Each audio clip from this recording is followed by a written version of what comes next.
This week 2 fantasy pump and dump and Thursday night football props edition of the Stephie Smalls Show on the Sports Gambling Podcast Network is brought to you by Underdog. Underdog's got a brand new offer for new customers. Play just $5 and get $50 in bonus funds when you sign up with the code SMALLS.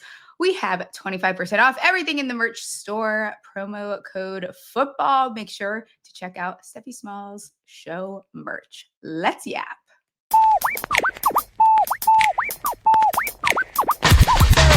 Stephie touch balls, betting it all on the power bottom falls, top drop the football. Like hopes they've been teasing, they're missing the fall season. ACL twisted, bank account freezing, but Smalls cut the shots like some Oracle reading. Leaderboard rising while the slot machine's ringing. She's slinging play stats like Nostradamus. $100 bills raining down upon us. Worst day of the week, but we're here. Week 2, it has officially started. Up first, we're going to have our good friend Frank Ammirante come on, little fantasy waiver wire action, some cap and yap about this Thursday night football game. And then producer Ryan will come on. Maybe we'll talk a little bit more about our millions entry and just some unnecessary chaos. So without further ado, we have Frank Ammirante. How's it going, Frank? It's been a minute. How's the NFL season treating you so far? What's up? Great to be back. Perfect timing, like you said off air. Commanders Giants game. That's my team for those who don't know. You know, it's a great time, the NFL season back. Yeah. You know, best time of year. Especially when your team looks good. Any big takeaways from that, other than the Giants suck? Any big takeaways, I guess, from your team more than anything? Because I don't know that there's much to take away from the Giants there. Well, you had to love how Deebo Samuel looked. I mean, there was questions that maybe Deebo could be potentially washed, but that did not look like the case at all. Love how Cliff Kingsbury's using him. You know, if you got Deebo in fantasy late as a wide receiver 3, he looks pretty rock solid. Not to say he's going to be the Deebo of old, his huge years, but like rock solid piece to your roster. Yeah, absolutely. I'm hearing a lot of this, and we'll talk about the Commanders a little bit more when we get into the Thursday night football game that is coming up here. Waiver wire, how this is the worst week 1 waiver wire that we've ever had. Like, I don't think it's as bad as everyone is like kind of alluding to. Who, as far as running backs go, are you kind of either like when people are asking you who they should pick up, is there one that's standing out to you? Well, in most leagues, no. But if you're in a league where Bashul Tuden or Dylan Sampson are still available, obviously those are smash pickups. But most leagues, they were drafted. Obviously, the Tank Bigsby trade helps Tuden out. But aside from those, you know, no, not really any running back pickups in like your regular competitive league. But there is one at another position that I really like to grab. Want me to get right into that? Yeah, why don't you? Let's hear it. Perfect timing with George Kittle being out for 5 weeks now. Harold Fannin on the Cleveland Browns, the rookie tight end. He looked fantastic in his NFL debut. They moved Fannin all over the field. He had 9 targets, 7 catches. I know David Njoku's there, but I mean, Joe Flacco dropped back 46 times. They're going to play from behind, pass heavy. They play Fannin and Njoku on the field together. So that is a perfect replacement for you if you lost George Kittle. If you're in a fab league and you lost Kittle, you know, put on the higher end of a bid. And get close to 20%. Don't be afraid to splurge, because what often happens if you end up saving your money, you get to week 10, 11, and you have all this money left and you have no one to spend it on. So don't worry too much about that. The NFL season's a sprint, not a marathon. Don't save your fab. Yeah, and especially with him, like, this is one where you'll hear a lot too with, you know, the ads, just like kind of Band-Aid ads, and then someone that can be sustainable for the whole season and kind of get you down that stretch, you know, when we start talking playoff season. Obviously that's far away, but Fannin is the perfect example of that. I know Juwan Johnson is very popular. I get it. Like, I mean, you look at his route participation, 11 targets. There's a lot to like there, especially with the upcoming schedule, but he's also someone that I could see you only getting, you know, those next 4 or 5 weeks of like some nice floor, maybe a little bit of ceiling there. Whereas like Fannin might get you stuff down in the long term as well. Yeah, that's what I love about Fannin, because like you said, he's got that combination that he could patch a hole for you with Kittle in the short term with Flacco starting. And then what if he's just really, really good? Like Fannin Right. had a phenomenal final year in college. He set records. Like this is a rookie. The upside is just much larger. I know Juwan Johnson's a bit appealing, but I like to swing for that rookie who looked phenomenal in his debut. Absolutely. Any thoughts on Kyle Pitts? I know he's available still and couldn't get there. I don't know. Again, another thing I understand, I see the argument for, but like, it's too painful, Frank. It's too painful. Yeah, I see. Like he looked all right. And, Penix is dropping back. He's a pocket passer. That's good. It's just that since Fannin is there, I'm making Fannin the priority. If Fannin was not, maybe I take a shot on Pitts if I lost Kittle. But I get it. Like Pitts is frustrated us. We need to see a little more before we start buying back in and getting excited. If you're in a league where Bretton Strange is still available, I think he's an interesting option as well. Running back wise, I will mention some names quickly. And again, this all depends on like your league, what the like if Tyrone Tracy, and I'm not going to say a lot of nice things about the Giants. If Tyrone Tracy is still available in your league, he is the workhorse here. 72% snap share, 66.7% of the RB rushes. Like Scadaboo, I think everyone's very excited for. He ran 4 routes compared to Tracy's 31. I think we see Cam turn into like maybe this goal line back, and maybe he's taking away if they can even get touchdowns, because I don't even know if that's a thing. But I think he's a nice stash if Andrew Thomas is able to come back, because there is that potential down the stretch for him. Trey Benson's another one. He's handcuffed to a 30-year-old back. So I think he's someone that's interesting because he might have standalone value too if he can get closer to that like 10 touches a week. So he's another bench stash that's kind of interesting, like what we saw out of him this week. What about quarterbacks? Is there any quarterbacks for people? I mean, JJ McCarthy has presented an interesting case for himself last night, especially with that rushing. He showed he will move his legs, he will run, he will take off, and they were giving him the RPO option there. So, yeah, so quarterbacks are a little trickier because in a lot of leagues, even my own competitive ones with friends, like everyone likes to just roster one quarterback a lot of the time. So you see on free agents, there's some really good quarterbacks available. So it depends on your league, but I'll pick one that's maybe not as available, like a JJ McCarthy. Yeah. And then one who's in a deeper league. So I like picking up McCarthy. Look at his next 2 weeks. I believe it's against the Falcons and there's another home game. Yeah, Atlanta and Cincy at home, and then 2 internationals. So he doesn't play on like a true like on the road game for quite a bit here. Then he has a bye, whatever week that is. Yeah, like you said, McCarthy ran a bit. I mean, eventually Jordan Addison's going to be back. Hopefully Christian Darrisaw, the left tackle, is back. That could help him because his absence was certainly felt yesterday. Absolutely. I came into the season really liking McCarthy playing with Kevin O'Connell. So, I mean, obviously the first half was bad, but I'm still not going to back off that. McCarthy is a good pickup. If you're in a like deeper league and you want to stash, I mean, I hate to do this to you because it's a former Giant, but Daniel Jones looked good. Yeah. He has the mobility. Shane Steichen's a good coach. There's a lot of weapons there. Pittman looks healthy again. Mm-hmm. I mean, most leagues, you're not going to really want to start Daniel Jones, but if it's one of those really deep ones and you need, if you're like a 14-man or something and you're kind of in a bad spot, or you have, I don't know, Brock Purdy, because he doesn't look like he's trending towards playing this week. So again, that depends on how deep your league is there. Michael Penix is kind of interesting too, especially more towards the second half of the season. You see like he has a lot of favorable matchups there against some poor teams, or at least like potential shootout games there. He's not as eager to take off, I think, as like someone like JJ McCarthy is, but he is available, it seems like, at least in a lot of Yahoo leagues. What about wide receiver here? Because I think there's some interesting options. You're gonna hear a lot of booty, a lot of Hollywood. Hollywood is one of those examples of like a little bit more of like a Band-Aid, because when Rashid does come back, the expectation is he takes those targets right back. Yeah, so I was gonna say Hollywood Brown just for the Band-Aid, because honestly, like he had that nice game, but it's not like he looked that great. And Rice is gonna be back soon. You could take a shot on Quentin Johnston. He had that big game, and maybe you hope that the Chargers keep passing it at the rate that they did in week 1. I mean, I could see them running a little more in other games. Maybe they were just going extra aggressive playing the Chiefs, but we'll have to see. So yeah, Quentin Johnson is worth it. Keyshawn, you mentioned Booty. Yeah, he looks good. That's 3 or 4 games that he's done well. For me, it is a bit of a dry waiver run. I like Harold Fannin the most. What I do want to suggest is this is the perfect time to wait till the waivers go through and see if your league mates hastily dropped anyone who did nothing.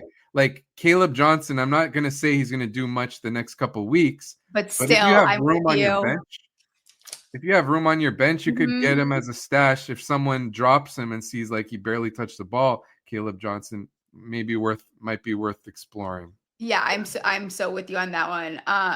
Wide receiver wise, I think again, like it all depends. It's all league dependent here. Some other names, wide receiver.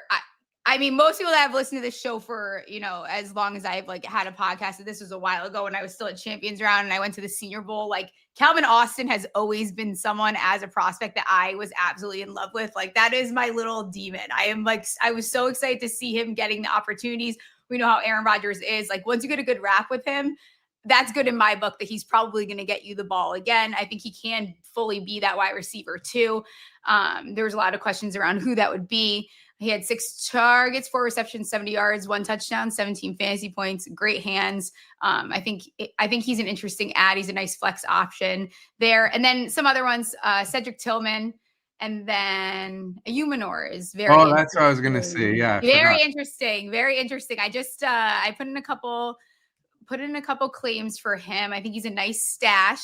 I think the opportunity is going to be there. They love him. Like a lot of, and I'm not really a coach speak. I don't really need to be because you even look like he's on the field. 82% of routes, 37% first read share, like 23rd in route win rate. Like you look at, you look at any number, it looks better, and so does the tape than the stat line will tell you. And I think that as we get closer and closer to, deeper into the season, he's going to prove to be a nice stash here.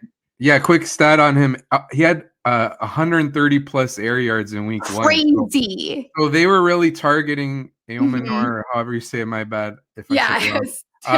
Like down the field, they just couldn't connect, but they were clearly trying to get him the ball. So that's encouraging too. Definitely like him as a pickup.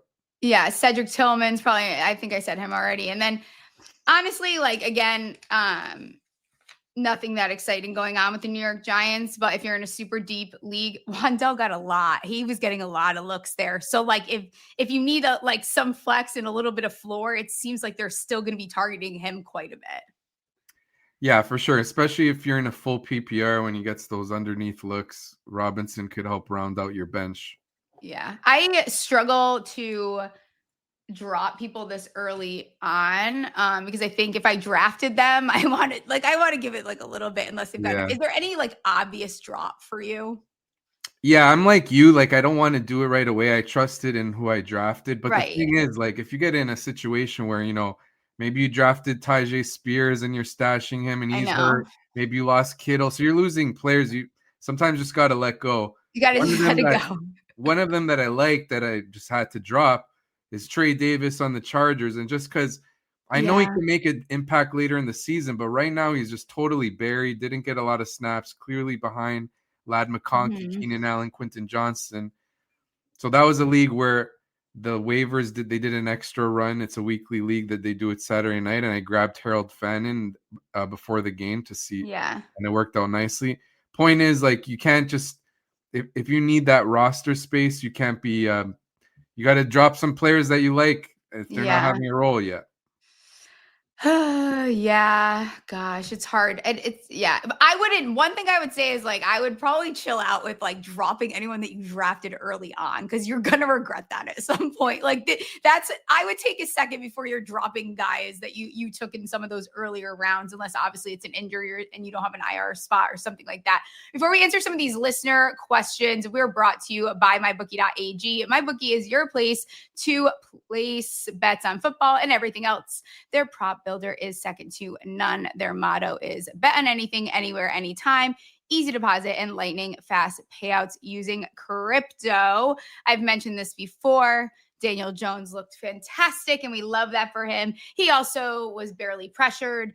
I think Bo Nix and the offense didn't look great, but their defense did look great. The Dolphins defense is a disgrace to the game of football right now. That's not what the Colts are going to be facing this year. So I think Broncos -2.5, -110 is a nice look here. And this is a letdown spot for the new public darlings in their, whatever they call him, Indiana Jones. Welcome to the Daniel Jones experience. We'll see how that goes for everyone. Head to mybookie.ag, promo code SMALLS for a 100% bet back bonus up to $500 for new customers. That's mybookie.ag, promo code SMALLS. NFL is back on rhythm. Last season, rhythm was 76 and 66 ATS. They really shined on player props, 13-5 on Tyreek Hill props for 31% ROI. That's not too shabby. Rhythm also has MLB, WNBA, golf, and college football. Rhythm has introduced a leaderboard with weekly cash prizes just for tracking your bets in the app. Track 5 bets of the same type from any model you build, and you could win $1,000. Get your 7-day free trial at sportsgamblingpodcast.com/rhythm. And I like the Panthers Cardinals under 44.5 -108 has a 54.8% win probability. Let's take a look at some of these listener questions here. Where are they? Right here. Okay. Let's see what we're looking at here. Okay. Hollywood Brown, Tillman, or Booty need a wide receiver to replace Worthy. And this comes from B. Ken Arb. For me, especially since you lost Worthy, it just fits perfectly. Go for Brown. He just slots right in. You saw those targets. What do you have? 16. Should be another game where they have to pass a lot against the Eagles. It's not like they'll be like controlling that and playing with the lead all game. So yeah, Hollywood Brown's the priority there. Absolutely. This comes from G Swizzle 2K22. Are Javonte Williams and Travis Etienne here to stay or sell high candidates? Well, that's a great question. It's a really good question. I was high on Etienne all off season. Nice. So I'll let you take this one here because I'm not victory laughing yet, but I was very happy after week 1. Yeah, so I was not in on Etienne, and I'm willing to give in there. Like, he looked great. He looked like he had his burst back. He looked explosive. Yeah. Etienne makes you wonder, like, he must have played injured last year. He didn't have this kind of burst. I mean, like, you see that they're banged up, but sometimes you don't get fully revealed just how injured some of these players are playing through. So Etienne for me is more of the hold out of the two between Etienne and Javonte because, like, he looked explosive. And I know Bashul Tudin is there, but we saw with Liam Cohen with the Bucks for much of last year, both running backs had value, both Rachaad White and Bucky Irving. So even if Bashul Tudin emerges, I think Etienne will still carry value. And the upside is that Etienne just keeps really having the predominant role throughout the year. And then you got like maybe a high-end RB2 or not more. So holding him, looking to sell high on Javonte Williams just because unlike Etienne, it's not like Javonte Williams was looking like so efficient or so great on the ground in week 1. He just plunged in the end zone in 2 1-yard runs. Right. Yes, Javonte was on the field a lot.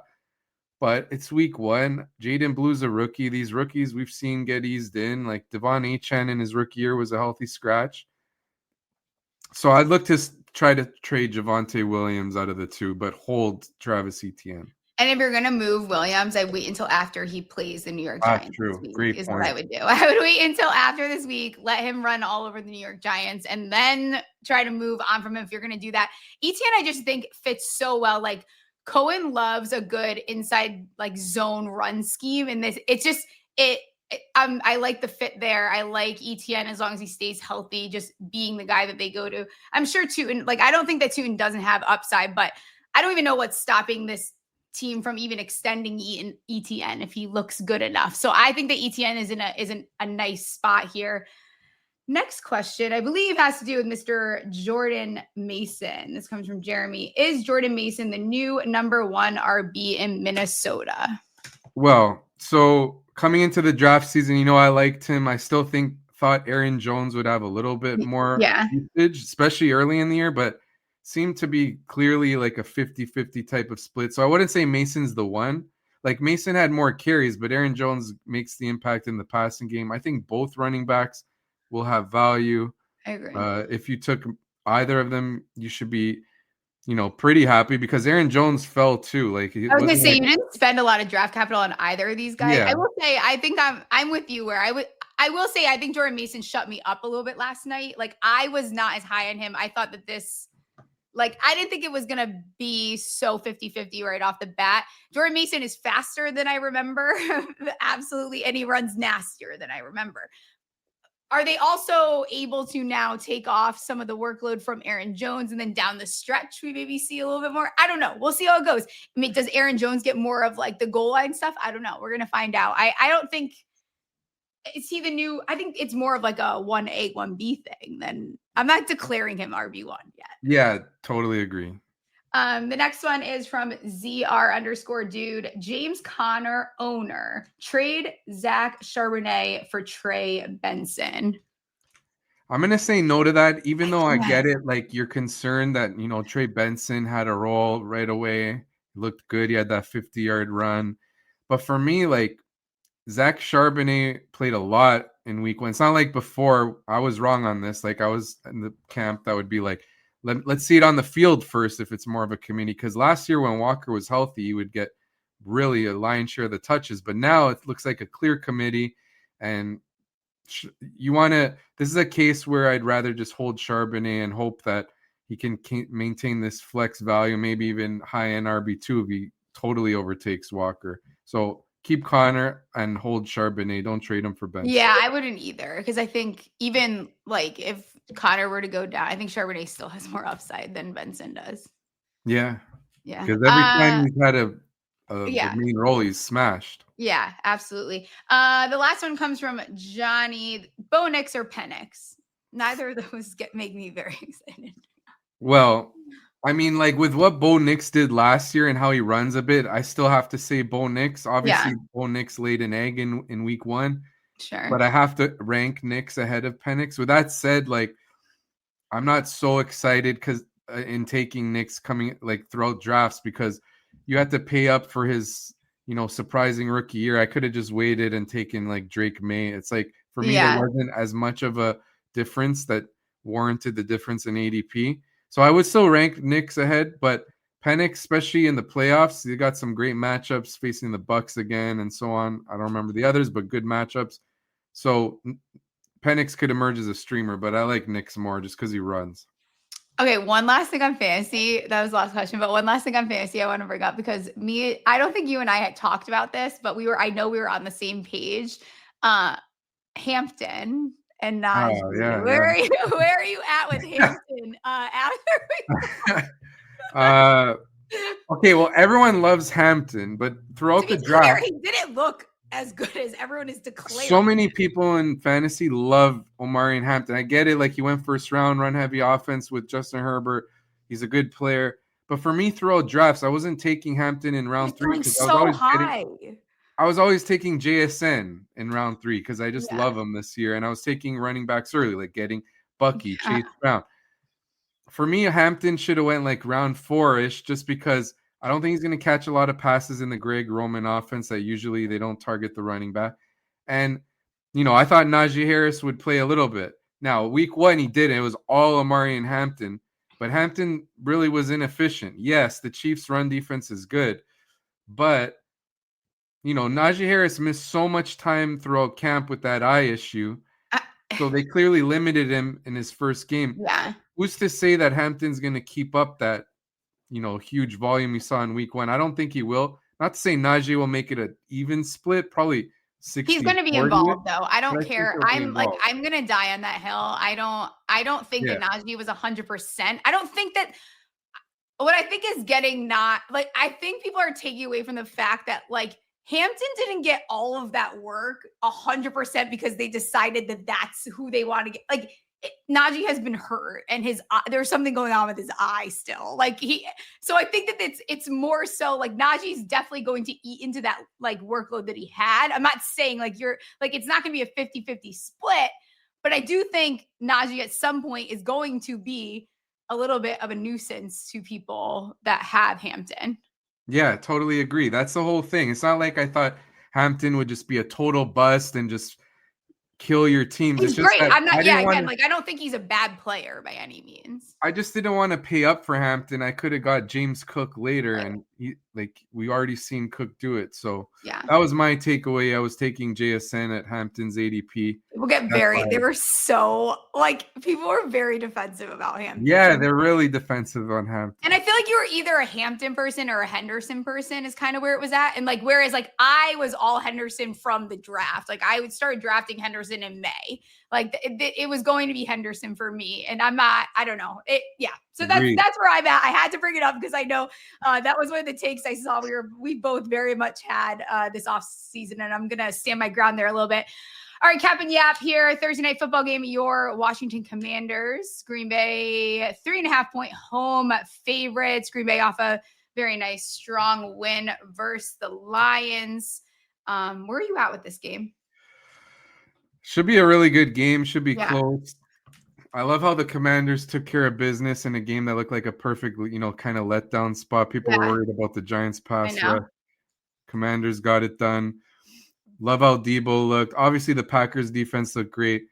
But for me, it's just if I had to take a side here, I like getting past the key number of 3 and get Commanders plus 3.5. I think this game will be, quite close. No, not worried about Daniels' injury.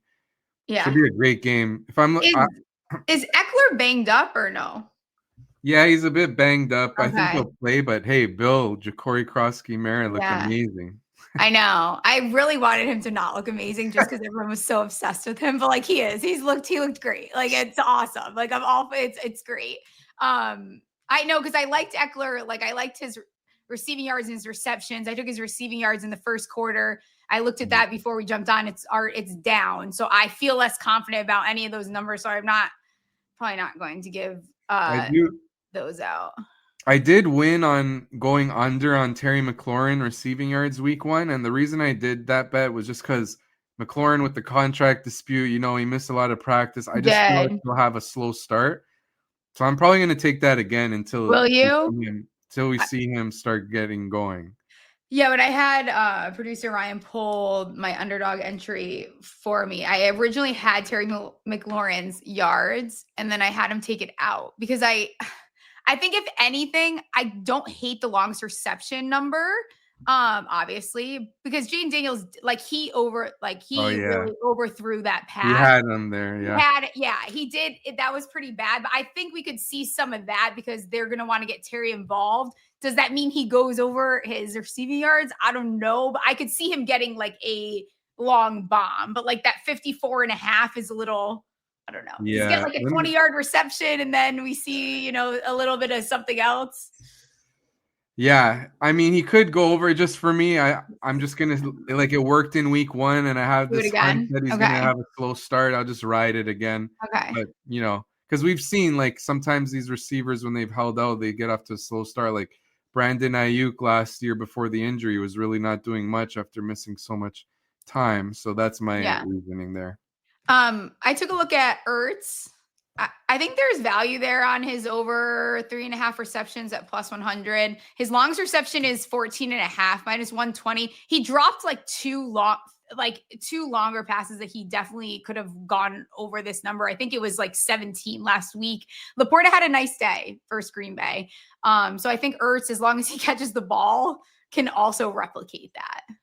Yeah, I could totally see that, especially with, the Packers defense looking great. Probably get Jaden Daniels under duress and then just force it to quickly get out of his hands to Ertz. I like it. Yeah. Ertz seems like a little bit he's very much his security blanket there for sure. We're seeing him totally develop into that role. Any props that you looked at or bets for this game that you like? Yeah, so aside from McLaurin under, let's just go with Bill, JCM, Krosky-Merritt. Looks like his rushing yards props around 40.5. He looked quite explosive. He was making plays. I think he could, especially Eckler, like we said, is a bit banged up. I think JCM could get over that. I like it. Sweet. I I looked at Tucker Kraft's longest and Jaden Reed's longest. I think Jaden Reed and Dobbs, you probably can flip a coin and decide which one you want to take. Their lines are set exactly the same. I went with Reed on this one, and I like Tucker Kraft as well. I think as the season goes on, we continue to just see Kraft more and more involved in that Green Bay offense. I did have one idea. Just want to say before we move on, Matthew Golden maybe take a shot on his older receiving yard just because he didn't do much in week one. I did bet it. So, it's low. It's like 35.5. I kind of like that one too. I like getting a player who I was, targeting in fantasy, but had a slow week in week one. And then on props, we really have a quite manageable number, 35.5. Awesome. Any other bets or any takes from week 2 that you want to shout out before I let you get out of here? Sure. We can't wrap it up without talking a little bit about the Giants. I like taking the Cowboys this week. Oh yeah, you have to. I like taking the Cowboys. 5.5. I got it at 4.5 actually. Oh, nice. I don't know why that number was hanging there for a little bit, but I would take this number up to 7.5. Yeah. I don't care. Like, I'm gonna be honest. There is no reason to take the New York Giants while Russell Wilson is playing. He's done. There is no more Russell Wilson in the tank. The O-line looks atrocious. Need Andrew Thomas back. Do I think the Giants probably I don't know. That was a rough game to watch.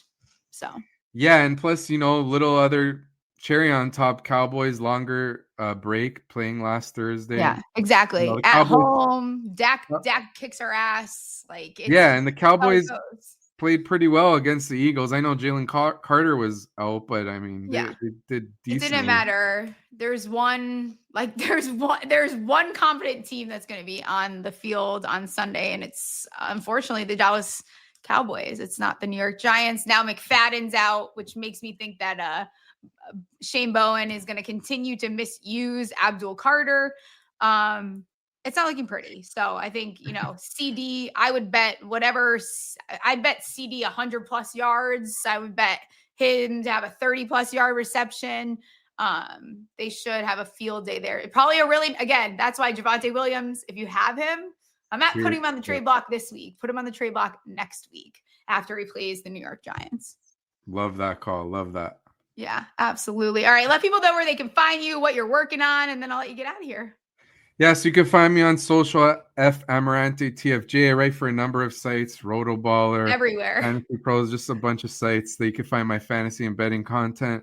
Also tweeting stuff. Have a Substack for free, True North Fantasy, where I put my fantasy football rankings.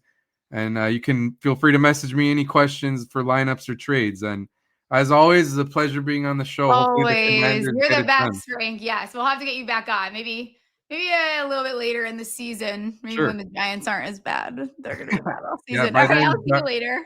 By then, Dart will be balling. All right. I hope so. Gosh, I need it. See you later. All right, later. Underdog. I was just mentioning it. It's a great place to play Pick'em where you can win up to 500x your entry. Here's a Pick'em entry I like for Thursday night football. Came so freaking close on Monday Night Football.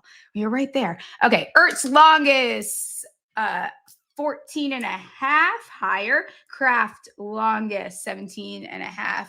Person to get over or higher than half a sack. 6.5x your monies. Underdog's got a brand new offer for new customers. Play at just $5 and get $50 in bonus funds when you sign up with code SMALLS. And we are also brought to you by Novig. Novig is America's #1 sports prediction market. Since Novig is an exchange, you're getting some of the best prices in the market. Novig is available in 35 plus states. Download the Novig app and get $50 when you spend $5. If you use promo code SGPN, get in on the action with Novig. Promo code SGPN. And now it's time for Extra Holes with producer Ryan. I wanted to give you an update. The NFL dildo count is now up to 3. What? I didn't see that. It is up to 3, and there is some type of crypto involvement. There is green dildo coin. I don't know. I didn't do full research yet I will get to the bottom of it with some nice journalism later. But Can't believe that I missed. What fields did the dildos end up on? There was a dildo last night, and I don't know where the other dildo was. I didn't. There was another dildo. There was 3. I'm just gonna cut out that snippet where you just saying, I don't know where the other dildo was. I don't know where the other dildo was. Cleveland, Chicago. So I'm getting a Midwest vibe. What's up with you people, sickos? Not surprising. Am I right? Not shocking. Actually, the least shocking thing ever. The least shocking. All right. We've got a new segment that I'm going to do with you. It's called Unnecessary Dumbness. Okay. I'm going to give you the 5 dumbest things that I've seen on social media from the week 1. Okay. So we got to start with it. You mentioned it yesterday, but we didn't have the video. The guy on the flag. And I'm going to play the video, and I've also added some music to it.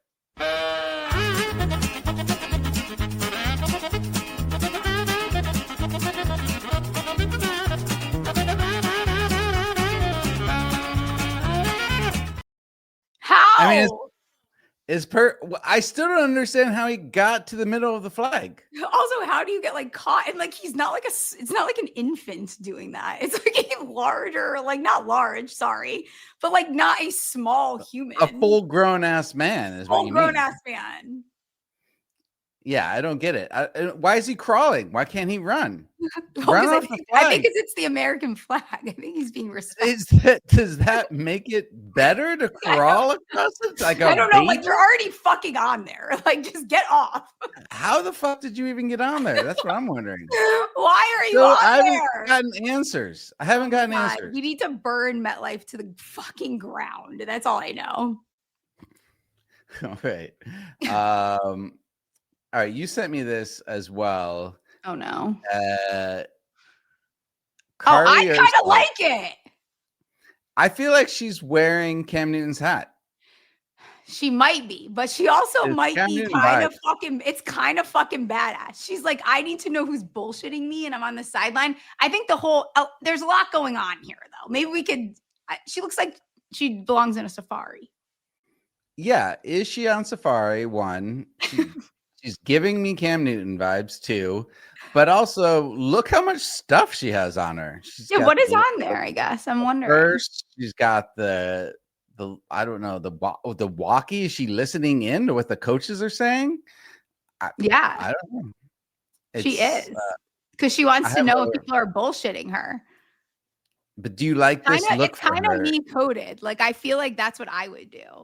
How do you know what these guys are like? How do you know who's full of shit and who's not if you're not a part of what's actively going on the field? A lot of people were saying she looks great though on Twitter. The hat is fucking ridiculous. Aren't they indoors too? Where did they play? Or were they in Miami? No, they played in Indianapolis. Yeah, that's dumb. You didn't need the hat. Yes. That's just giving I'm rich. That's like, yeah, I don't know. And the sunglasses. All right, we've got another video. Here we go.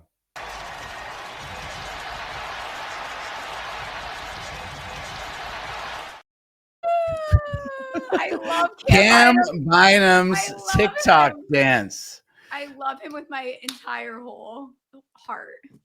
Oh, I say with my entire whole. I feel like that was a Freudian slip. Oh my god, it's been a long day. I've been up since 5. I got stuttered there. I loved it. I feel like a lot of people missed that because they started tuning out on the Colts-Dolphins game when the Dolphins were utter trash. I want to keep track of all of his, because last year him and Metellus did so many fun celebrations, so I have to keep track of his this year. It's sad that they're apart. Yeah. So I guess it comes from a TikTok dance. There's he's been practicing it since 2015 or something. I saw. Oh really? It's something. Some trend from a backwards 2011 film. Yeah, that's it. 2011. Yeah, when I graduated fucking high school. That's crazy. That was a thing back then.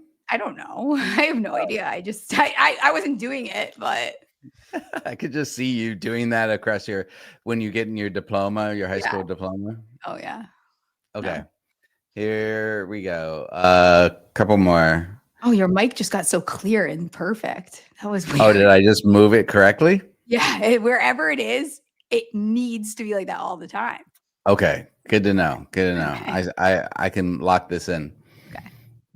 Okay. Yeah. All right. Thank you. All right. Everyone, I got some things to say. You don't fucking get. Okay, listen, you got to pick an alley. You got to pick a lane. Pick a lane. You want to paint your nails, support it. You want to pink phone, do it. This is egregious. We can't fucking do this. What is the fucking great? Come on. Get out of here with that. And also, when you look ridiculous, like the second half, you looked abysmal. And you have this dumbass why do you have a t-shirt on? Someone explain to me I want to know why he has that fucking t-shirt. I need to know. That's fucking disgusting. At least wear a navy blue one for fuck's sakes. Yeah, it looks like he last minute just grabbed a t-shirt and was like, I'm going to wear this underneath it. But for what reason? Like, I need an explanation. What is he in Pop Warner? I mean, are you sweaty? Yeah. I don't understand it.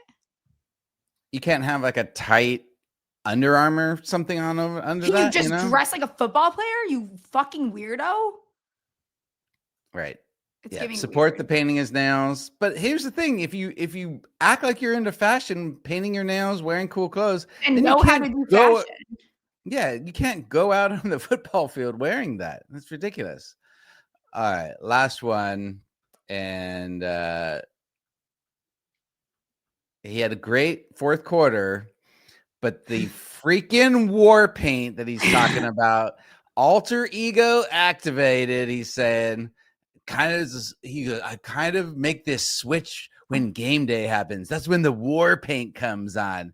It's like I'm ready to die on that field. Come on, dude. Yeah. What the heck? I was saying this yesterday. Like, I like JJ McCarthy as a player, but I find him. I thought you were going to say as a friend. I like him as a friend. I like him as a friend. I don't in the think friend I like zone him with as you. a friend.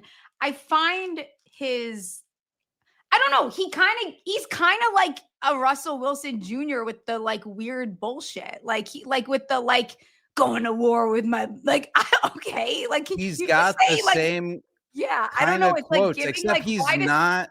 Everything has to be a scripture. Like we get you. Like I can't do it. Like please, just go play football. Right, but he's not so Christian. He's more the no, he is, but he's like he is, but he's got all this Eastern stuff. Like he quotes Japanese, like 17th century Japanese philosophers. I don't know. And he's doing extended meditation sessions and. Does anyone know if he meditated yesterday? I'm actually really curious. Or was that just a college thing? Oh, he's meditating. Oh, you know what annoys the shit out of me? Is when he signs cards, like sports cards, he puts a smiley face. Like, please. Like, I don't know. I can't with that. All right. That's unnecessary dumbness. Unnecessary. That's what that was pretty good. The last thing we should talk about. Any more thoughts on our against the spread picks for Circa Million? Starting to not feel as good about. I'm kind of backtracking on the Bucks plus 2.5. Okay. Because I think the spread's probably set that way for a reason, and it's like, oh look, it's a trap. Take Bucks plus 2.5, and maybe this is just like. Texans offense just has to like kind of figure it out, which I know is asking a lot, but like at home, I don't know. I'd stay away from that one. I didn't like it. The Falcons Vikes game, like I could probably comfortably take the Vikings minus 4.5 at home, to be honest with you. Yeah. I would consider it. Yeah. No, I mean, I get it. The Falcons played the Buccaneers tight though, but I guess we don't know how good the Buccaneers are really. True. I'm looking so far. Definitely Cowboys. Definitely Cowboys. We 100% can both get on Cowboys board. locked. I like Patriots. I was just gonna say the Patriots. Yeah, fuck everyone no. Did you fucking watch them? They're fucking god awful. No, it was ridiculous. It wasn't even like they were playing Tyreek the same sport. is like probably gonna get moved. Like the aura there, like McDaniel's doing too much shed powder. Like I'm done. Like I just fucking can't. Like the guy's gonna get canned. I don't know what he literally was just like. Well, it can't get any worse. Like it fucking might be able to get worse. To be honest. Did you hear Rex Ryan calling him Nerd Boy? That's fucking hilarious. He's just someone like he shouldn't be a head coach. He shouldn't. He'll be fine going back. Like, go be a coordinator. You're just not. It's not. He's too like bro. Out. It's giving too bro. Yeah, the team just seems like an absolute in shambles. There's no father. There's no dad there. There's no dad. They need a father figure, and they don't have. Yeah, one. They have like a weird uncle there watching over them. Like drunk. I don't know. Yeah, I know. Well, he's like, isn't he sober? I think he is. Probably, yeah. But in my head, he is sober. You're right. Okay, so what else? What about Broncos minus 2.5 at Colts? Yeah, I'm taking that. Unless it closes, like if it starts I don't know. Yes. Actually, no. Fuck that. Fuck Daniel Jones against that fucking defense. Like, I like the Broncos still. Any thoughts on the Steelers Seahawks? No feelings. No feelings whatsoever. Any feelings on what is the spread on that game? You want to know? Steelers is -3. I could probably get there. Lions Bears. I mean, that spread like 5.5. It's not like that's a pretty big spread for a divisional game. The thing is, like, the Bears did definitely look atrocious in the second half, but they looked promising in the first half. Like, I was like, oh wow, even Caleb was moving better in the pocket. He looked more comfortable. Ben Johnson's old team, so he does like know this team very well. Lions didn't look impressive, but I do also think like losing your coordinators week one, it's good. That's kind of how I expected them to come out. Did we expect them to come out guns blazing, losing their coordinators? Like, I just feel like that's very silly to have expected. Right. I don't know. I feel like we should stay away from that game. I don't disagree because it's divisional. That Browns Ravens line is already moving. It's 10.5 now. Wasn't it 13? I think I saw it up at like 14. Something. Jesus. I don't know. That's insane. It gets a little fishy after that. Raiders is kind of interesting at home, but it's Monday Night Football, so divisional game. And the Chargers look so freaking good. I know. It's hard to take the Raiders at home. I mean, even though the Raiders are at home and looks great against the Patriots, I don't think the Patriots are. I don't know. What do you think about the Chiefs? It's Chiefs Eagles. What is is the league really going to let them lose 2 games in a row? I just there has to be a trend. I know we're not looking at trends, but there has to be a crazy trend about the Chiefs being an underdog at home and how often they've not. It's probably been like twice ever. It's like with Mahomes, like with Mahomes at the helm. Yeah. Okay, so where are you at? Then I'll ask you, what about your team?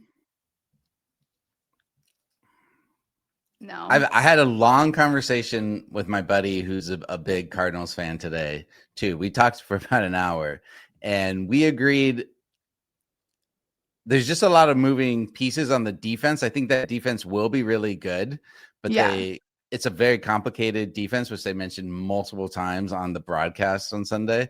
And I just don't think they have it all locked in yet. I don't think the Saints are going to look that good once. And that could be just because nobody has tape on the new offense that they're running there with Kellen Moore as head coach. So maybe that's why Rattler looks so good. But I didn't love how the Cardinals could not run the ball against not a great defense. Yeah, The only it's good interesting. run they had was Benson broke a 50-yard run. If they didn't have that, it would have been abysmal for their running numbers. I wish Bryce Young looked a little bit better because I would be like, we're taking the 6.5 with the Panthers. But like Bryce Young didn't look great. So I don't feel like as good about that because he looked like putting him in timeout for Andy Dalton, Bryce Young. And I don't like that. Oh, he totally did. I wanted to look the whole like end of the season Bryce Young. I don't like what I saw out of him is the problem. The whole Panthers looked like crap. Yeah. I would like to think that the Jaguars are good, but I don't know. It's so hard to tell. Looks like we're gonna have some big decisions to make here. I'm gonna listen to SGPN, listen to Sean and Kramer, see what. At least we've got a couple that we're agreeing on. We right feel off the pretty. bat. I feel like we were in a better spot than we were this time last week. Yeah, we had 0 picks picked out last week at this time. Yes. And so at least we got the Cowboys. We're doing better. And we like the Patriots. Yeah. That was the other one. Okay. All right. And maybe the Broncos. I like the Broncos. I'm fine with the Broncos. All right. Well, we've got 3 that we're circling right now. Cool. Okay. Let's get out of here. Let's get out of here. We will be back on Thursday with our beloved Anand. We love him. We'll do a lot of Cap and Yap, a lot of player props, and we will lock in our just don't bite yet.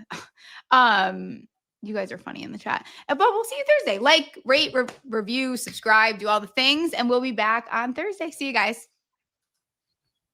Stephie Smalls Show, sports gambling. Play some bets on winners and catastrophe. If you want to know where to put the money, Monday, Tuesday, Thursday, it's the place to be.